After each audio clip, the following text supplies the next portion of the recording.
Hoje o nosso tema é geografia. E isso tem uma razão assim fundamental de ser. Sorocaba, historicamente, nasce com o nome geográfico. Nós emprestamos o nome de um rio, Sorocaba. A distribuição urbana da cidade tem seguido, com o passar dos tempos, as linhas geográficas. Um dos nossos bairros mais tradicionais é o Cerrado. Uma das ruas mais antigas, também de periferia, é a Rua dos Morros. O bairro da Rua dos Morros é Além Ponte, quer dizer, é marcado pela divisória do rio. A nossa história maior e mais antiga, que é o berço da siderurgia nacional, está ligado a um monumento natural, que é o Morro de Araçoiaba, que é o esconderijo do sol, e onde teve início a indústria siderúrgica nacional. Nós temos também, do outro lado, hoje não mais Sorocaba, Votorantim, mas que fez parte da nossa história, da nossa fundação, a Serra de São Francisco. E também, logo a seguir, a represa de Itupararanga, também formada pela confluência de dois rios, que vem lá da região de Ibiúna. Então, a cidade toda é cercada de geografia. É uma cidade geógrafa. Mas quem poderá dizer com muito mais propriedade isso que eu disse assim em termos leigos é o professor Fernando Assis Santos, aqui do Colégio Dom Aguirre, que vai nos dar hoje uma aula de geografia sorocabana. Está com a palavra, Fernando. Gostaria de agradecer muito a oportunidade de poder falar de geografia, principalmente na nossa cidade, que pouco sabemos sobre a geografia da nossa cidade e, além disso, pouco se discute de geografia. A importância do pensar geográfico está em analisar o ponto em que vivemos, saber para onde vamos, como a nossa cidade vai se expandir. A princípio, distribuir a nossa cidade com a melhor categoria para o maior número de habitantes possíveis. Saber recolhê-los, saber acolhê-los, saber direcioná-los. No entanto, há em Sorocaba não vou dizer que não há um trabalho de um geógrafo, mas o trabalho do geógrafo em Sorocaba ele é pouco visto e pouco reconhecido. Graças à evolução das ciências urbanísticas, né? Os engenheiros urbanistas começaram a projetar a cidade, mas infelizmente falta nessa categoria um conhecimento maior sobre a questão da natureza, o clima, a vegetação em si, os animais. Há muito tempo, talvez na década de 50 do século passado, nós fizemos uma intervenção bastante agressiva no Rio Sorocaba. Isso foi bom ou foi mal? Temos Porque o Rio Sorocaba que bate na várzea era todo... Temos sempre dois lados, né? Um lado é a confluência da cidade, a cidade precisa fluir. Um outro lado é que fluir a cidade significa construir obras, e obras significam impactos. Esses impactos... E naquela época era em cima do rio, né? Onde tinha um relevo, e o povo brasileiro adora fazer isso. Não estou dizendo que nós aprendemos isso com o modelo francês. Só que, no entanto, a França é um país tecnicamente plano, enquanto o Brasil é cheio de escarpas e serras.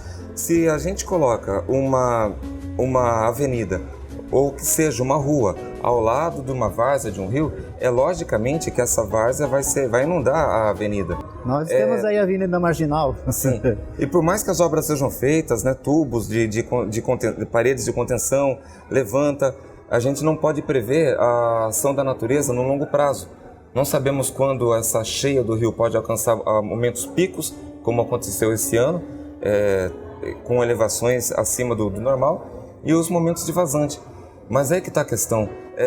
Geograficamente, o cenário de Sorocaba, para pensar uma cidade geograficamente, se pensa no futuro, não no momento presente. Naquele momento, foi o que pôde ser feito para que Sorocaba crescesse, se industrializasse. Foi uma intervenção necessária. Hoje, ela pode causar alguns transtornos em alguns momentos, em alguns pontos de alagamento, mas cada caso num caso. Hoje, ela seria feita de um modo diferente. Mas naquele momento, foi o que pôde ser feito. Fernando, agora vamos voltar para o beabá Certo. da geografia. Sim. Conta para o nosso pessoal aí quais são os pontos cardeais de Sorocaba, identificando pelos bairros, já que se fala muito hoje Certo. em Zona Norte, a moda hoje é Zona Norte. Bom, Sorocaba cresceu a partir das empresas, a partir da ponte onde era feito o registro das tropas de Moares. Isso. A partir dali, houve o crescimento econômico da cidade para o lado do centro. E ali dividiu-se a cidade no primeiro marco geográfico, ali em Ponte, né? Ali em Ponte. Isso, e os bairros ali da Vila Aro, Barcelona.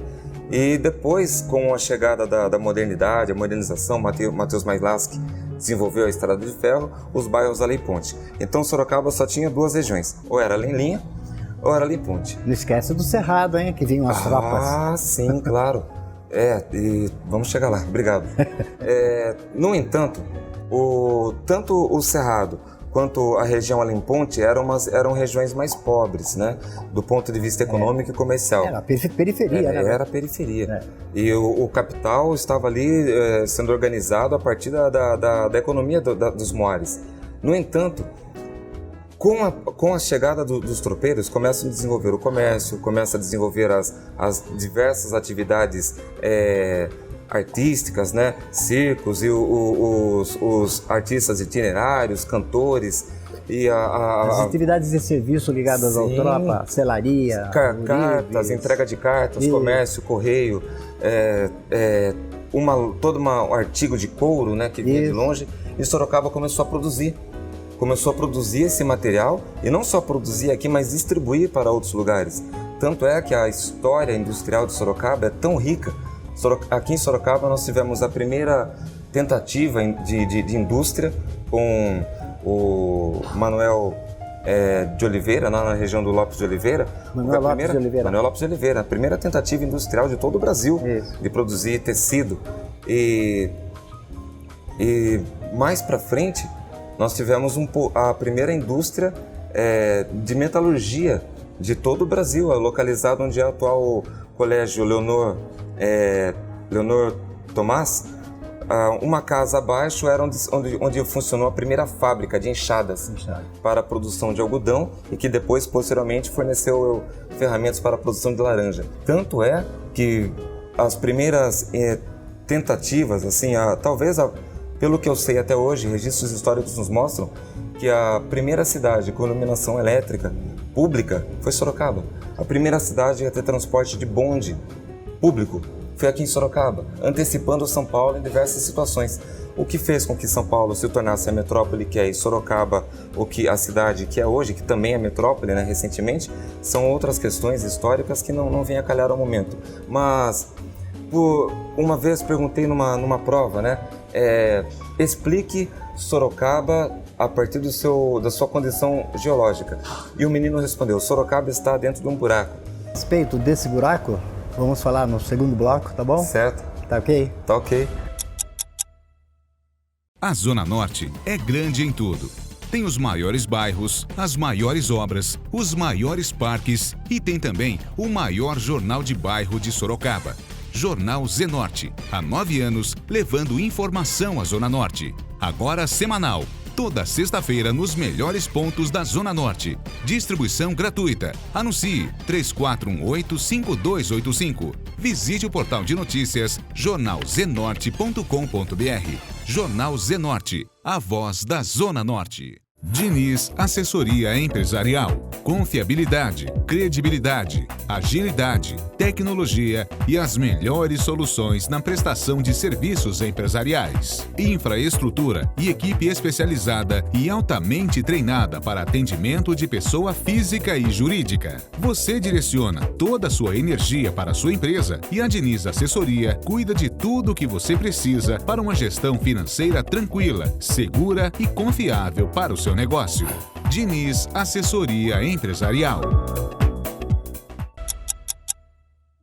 Professor Fernando, estava falando a respeito do aquele seu aluno que falou que Sorocaba estava num buraco. É verdade? Da forma com que ele disse, cientificamente não. Mas se pensarmos do ponto de vista popular, sim, Sorocaba está... Eu já ouvi falar que era uma panela de pressão. E pior, está entre a Serra de São Francisco e entre o Planalto da Araçoiaba, ou Serra do Araçoiaba. Toda a decomposição da Serra do Araçoiaba e a decomposição da Serra de São Francisco formou esse conjunto de terrenos que chamamos de depressão periférica. A depressão periférica é um assentamento geológico do período terciário que tem entre mais ou menos 350 a 500 milhões de anos. Sendo assim, nós vivemos num terreno instável, frequentemente suscetíveis a abalos e assentamentos de terreno que sucessivamente podem causar e ocasionam terremotos. O último terremoto que foi mais sentido aqui foi o de 2005. No entanto... 2005 teve um terremotinho aqui? Teve. É? Teve. E, no entanto, segundo algumas leituras, né, no período entre 1750 e 1780, não lembro o ano corretamente, houve um terremoto de 7,5 graus. Por que isso acontece? O solo sorocabano é feito de fragmentos de outras rochas. E essas rochas, conforme a água penetra no solo, ela vai assentando e penetrando nas camadas, pressionando e pesando. Com esse peso, frequentemente o solo cede. E ao ceder, ocorre pequenos abalos sísmicos. Mas isso é comum. E o abalo sísmico aqui na nossa região, ele ocorre dessa forma, mas também ocorre como reflexo. Por estarmos em uma área de duas cadeias montanhosas, as ondas tectônicas que vêm do Oceano Atlântico para cá, graças ao Talveg lá da região de Santos, penetram dentro dos cristais de quartzo do granito que compõe todo o relevo do Planalto do Paranapanema, da Serra de São Francisco, e avança por dentro dessas montanhas e acaba reverberizando em Sorocaba e abala o nosso subsolo, o nosso assoalho geológico. Então nós temos um terreno instável. Pelo contrário que as pessoas falam, que no Brasil não existe terremoto, Sorocaba é comum. E se tivéssemos aqui um sismógrafo, poderíamos registrar esses abalos com mais frequência. E esse abalo não é registrado em outros sismógrafos de São Paulo, do Rio, não sei onde, São José dos Campos? Quando acontece em São Paulo, eles conseguem sentir lá de uma forma, mas em Sorocaba não. Graças a essa proteção que o senhor mesmo disse, né? Sorocaba é uma panela de pressão. Estamos aqui comprimidos pela cadeia de montanhas da Serra do Paranapiacaba e a Serra do São Francisco, impedindo que massas úmidas e frescas do mar nos atinjam. Por isso Sorocaba tem picos térmicos elevados, de 38 graus, chegando em alguns momentos até ultrapassar 40 graus. Também no inverno as temperaturas caem. Exato. Caem para 2 graus. No passado, há 20 anos atrás, era muito comum geadas, temperaturas de -0, 1 negativo ou 2 negativos eram comuns. Por que isso acontece? Estamos entre duas montanhas. Se essas, vou falar montanhas, né? A gente fala serra, mas falando montanhas é tecnicamente quase a mesma coisa. As massas úmidas do Atlântico não conseguem vir. No verão isso fica muito quente, insuportavelmente quente. No inverno, as massas quentes do Atlântico também não conseguem vir. E as massas frias e geladas que vêm lá do sul penetram pelas aberturas tectônicas, desde da depressão periférica lá de Santa Catarina, penetrando por um corredor de vento até chegar a Sorocaba. Fernando, e qual é a vantagem da gente ter essa barreira da Serra São Francisco aí? Tem vantagem? Temos vantagens. Bom, segundo o nosso saudoso professor Anísio Batista, que era um especialista na geografia de Sorocaba... E lecionou nessa casa? Isso, lecionou nessa casa. Anísio Batista, fantástico. Temos uma vantagem. Tecnicamente falando, estamos menos suscetíveis a temporais, a chuvas de grande intensidade, igual aquelas que flagelam São Paulo ou que acabam flagelando o Vale do Ribeira, né, em outras regiões. Então as chuvas não nos atingem com grande e tamanha intensidade que nem atingem lá. Essa é uma vantagem. Mas no segundo plano é uma cidade muito abafada, muito quente e às vezes o ar é tão seco que Sorocaba atinge picos, né, elevados de perigo mesmo, por causa da poluição. Essas montanhas impedem que a poluição do ar se dissipe, mas graças à legislação ambiental que em Sorocaba, graças à administração pública de uns últimos 10 anos para cá, vem correndo atrás, vem multando, vem obrigando as empresas a se adequarem. Sorocaba avançou muito na questão ambiental. E aí a poluição do ar... O próprio verde da cidade cresceu, né? Cresceu, a massa verde, né? Sim. E aí entra esse limite. Se Sorocaba está entre o limite da Serra de São Francisco e começa a depressão periférica, nós temos então uma divisão geológica, mas também temos uma divisão climática, que é o Trópico de Capricórnio. Nós somos uma cidade de encontros climáticos, encontros de vegetação e encontros de população também. Fernando, no próximo bloco nós vamos conversar sobre duas coisas importantes que a cidade conheça e saiba bem, que é o marco geodésico que existe lá na Praça Frei Baraúna e do que você acaba de falar agora do Trópico de Capricórnio, que passa por Sorocaba também, né? Não é isso? Sim. Vamos deixar para o próximo bloco? Vamos deixar para o próximo bloco, obrigado. Quando você muda, o mundo se transforma. E quanto mais alto você sonha, mais longe você vai. É que um mundo de altas transformações é muito mais que uma ideia. É um projeto de vida que se renova todos os dias, quando você decide evoluir.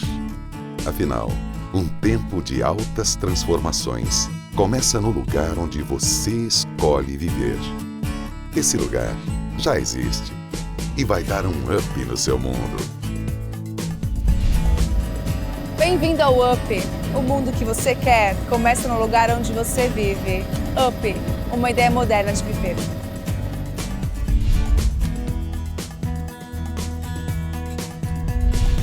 São 180 lotes a partir de 1.000 metros quadrados em um loteamento residencial inovador, reunindo o melhor da tecnologia, da arquitetura e da sustentabilidade para o seu conforto e a sua qualidade de vida. Tudo isso aqui na rodovia João Leme dos Santos, a 5 minutos do Parque Campolim. No UP, todas as áreas comuns do empreendimento contam com inovações exclusivas. Sistema de aproveitamento da água da chuva para uma série de utilizações do empreendimento, gerando muito mais economia e preservando o planeta. Energia fotovoltaica, com placas que transformam a luz do sol em energia, gerando a própria eletricidade do empreendimento com muito mais economia e sustentabilidade. Telhado ecológico, uma tendência mundial na construção civil. Economiza os recursos naturais e oferece muito mais conforto a você e sua família. Rede elétrica subterrânea. Todo o cabeamento elétrico que leva à sua casa será subterrâneo. Muito mais segurança, modernidade, conforto e economia. Tudo isso em uma área de trilhas ecológicas com segurança 24 horas. A poucos minutos do Parque Campolim, dê o up que faltava na sua vida. É hora de mudar o mundo, começando pela sua casa. Up, o futuro começa aqui.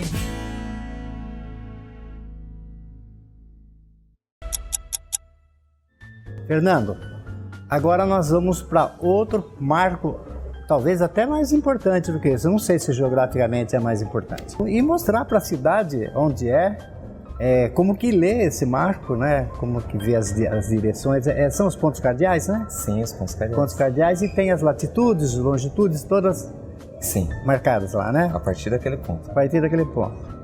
Vamos lá, então?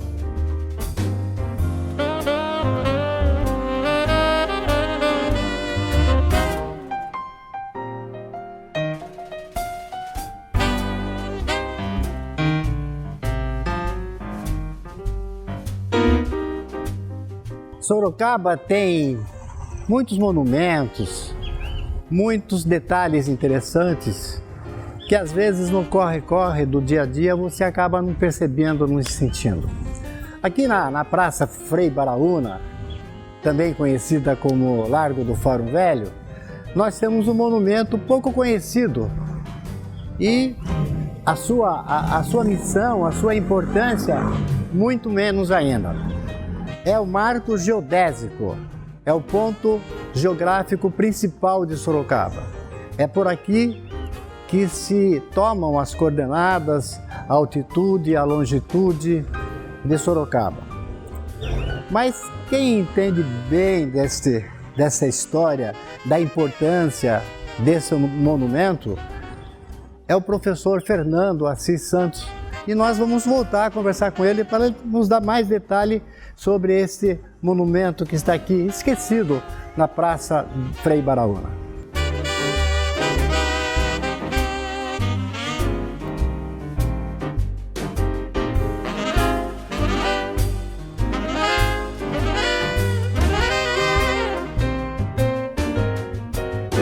O marco geodésico poderia ser instalado em qualquer outro ponto da cidade, mas foi instalado simplesmente ali, pois ali estava, naquele momento, né, da instalação, onde estava posicionado toda a organização política e social que a cidade começou a vivenciar. O Mosteiro de São Bento, né, ali perto, a rua mais importante, que é a Rua São Bento, a rua comercial, por onde os tropeiros começaram a desenvolver as suas atividades comerciais e comprar e desenvolver. Então o marco geodésico foi colocado num ponto superior, mais alto do que o rio. No entanto, é a partir dali que se determina a localização de Sorocaba com relação ao mundo. Eu não tenho certeza, Fernando, mas por essa época eu acho que ali já era um parque, que era o Jardim dos Bichos. Eu não sei de que data é esse marco. Você sabe, amor? Não sei. Porque ali, até a década de 40, foi um parque zoológico. Nossa. Ali no Largo do Fórum. Ele era o chamado Jardim dos Bichos. Era todinho fechado e era o nosso zoológico, era lá. Estou tendo aula com o senhor. Então, pode até ser que por ser um parque reservado, assim, parque, ele colocasse lá naquele ponto. E não também sei tem a questão da distribuição das águas. A partir dali, as águas fluem para cantos diferentes do centro da cidade. Certo, e esses pontos a gente chama de divisores de águas, né? E esses pontos, os divisores de águas sempre são marcos, sempre são pontos importantes. Entendi. Mas é a partir dali que Sorocaba está presente no Google Maps, por exemplo. Se for buscar Sorocaba no Google Maps, ela vai posicionar a latitude e a longitude a partir do ponto geodésico, ali da Praça Frei Baraúna. Quer dizer, o nosso marco inicial geográfico, o nosso marco geográfico. Isso, o que localiza Sorocaba no mundo, para qualquer visitante que queira pesquisar sobre a cidade no mundo todo. Se quiserem jogar uma bomba em Sorocaba, eles vão medir a partir do marco geodésico. A partir dele. Perigo, eu acho que hein? essa bomba cairia ali na Aramar. A bomba miraria. Mas já não é ali. Sorocaba. Não é Sorocaba. E agora tem um outro marco também importante, que é o Trópico de Capricórnio. Sim. É ali na estrada, na Castelinho, né? Na Castelinho. Isso. O que ele representa, assim, para a geografia de uma cidade? Nossa, o Trópico de Capricórnio é um marco divisor climático. Ele é um marco divisor climático que divide, que separa a região tropical da região temperada. Tecnicamente falando, ao sul do Trópico de Capricórnio seria a região temperada do mundo. Ao norte do Trópico de Capricórnio é a região tropical. Então o Trópico de Capricórnio é o limite que dividiria a vegetação tropical, a divisão e a vegetação de ordem temperada. Mas também tem uma questão de clima também. O clima tropical e o clima de ordem temperada. Mas no Brasil não temos clima temperado, então chamamos de subtropical. Então o Trópico de Capricórnio é o limítrofe entre o Brasil tropical e o Brasil subtropical. O Brasil frio, o Brasil de geada, o Brasil da araucária, com o Brasil do cerrado, o Brasil do pequi, né? O Brasil das palmeiras de Buriti. E muda na verdade, nós temos um pedaço tropical e um pedaço subtropical. Sim. E no passado, há mais ou menos... Você vai fazer duas casas, uma na zona subtropical, uma na coisa tropical, para fazer veraneio. E aí que está a questão, o ponto limítrofe significa um ponto direto onde o Sol vai mandar uma linha ao zênite diretamente sobre o Trópico de Capricórnio. No dia 21 de dezembro, o Sol atinge diretamente o Trópico de Capricórnio. É o ponto máximo onde o Sol atinge uma luz direta. Ao sul do Trópico de Capricórnio, essa luz não é mais direta. Sendo assim, no dia 21 de dezembro é o dia em que os sorocabanos tecnicamente não têm sombra ao meio-dia, porque o Sol estará totalmente ao zênite de nossas cabeças. Precisa lembrar a gente, quando for a época, para a gente fazer uma reportagem nesse dia. É o dia que o sorocabano sem sombra. Não tem sombra. Ao meio-dia nós não temos sombra. E o mais estranho também é que, a partir deste ponto, há uma mudança climática. Houve, há um período anterior, antes da grande expansão urbana, né, uma Sorocaba mais fria, em que os antigos falam, nossa, na época da geada, na época do... E era mais frio mesmo, mas era muito frio, porque a Mata Atlântica cobria metade do terreno sorocabano. Isso concorre, né? E com o passar dos anos, a cidade foi crescendo, foi se industrializando e foi aumentando suas áreas para todos os espaços, e a urbanização tirou da nossa cidade a sua vegetação primitiva. Tanto é que, de acordo com um biólogo e daqui de Sorocaba, o biólogo Nobel Penteado de Freitas, um dos grandes criadores do Comitê de Bacias Hidrográficas, segundo ele e suas pesquisas, não há vegetação primária em Sorocaba. Sorocaba é toda secundária. E se há alguma vegetação em Sorocaba, só representa 4% do que ela foi no passado. Ou seja, não temos elementos físicos e técnicos para avaliar o quanto era e como era a vegetação sorocabana antes dessa grande transformação, a não ser através de gravuras e desenhos. Fernando, você quer dizer que nós não temos hoje uma vegetação do tempo do Baltazar Fernandes? Não temos mais. Não temos mais. A área que era Mata Atlântica, com a hipermeabilização do solo, o asfalto, o concreto, a Mata Atlântica não sobrevive num determinado calor e falta de umidade. Então o cerrado avança. O cerrado avança e vai tomando o lugar da Mata Atlântica. O cerrado não só avançou tomando o lugar da Mata Atlântica, como o cerrado tem a capacidade de se regenerar de uma maneira mais rápida que a Mata Atlântica. Então Sorocaba hoje é tecnicamente mais cerrado e menos Mata Atlântica. Mas num passado um pouco remoto, até 50 anos atrás mais ou menos, era muito possível encontrar Mata Atlântica no bairro do Éden. Era possível encontrar Mata Atlântica avançando entre os córregos que cortam o cerrado. Hoje, não mais. Hoje o cerrado é a vegetação principal da nossa cidade. Mas houve um momento que foi diferente. A araucária, por exemplo, vinha naturalmente até Sorocaba. Isso. E hoje não mais. Hoje desmatamos. Fernando, nós temos tempo. E o nosso tempo acabou. Então nós podemos marcar um encontro para que dia que é? Dia 21 de dezembro. De dezembro. O dia que nós, sorocabanos, não teremos sombra ao meio-dia. Para a gente continuar nosso papo geográfico. Muito obrigado, Fernando, pela tua presença. Muito obrigado, eu agradeço muito. Muito obrigado.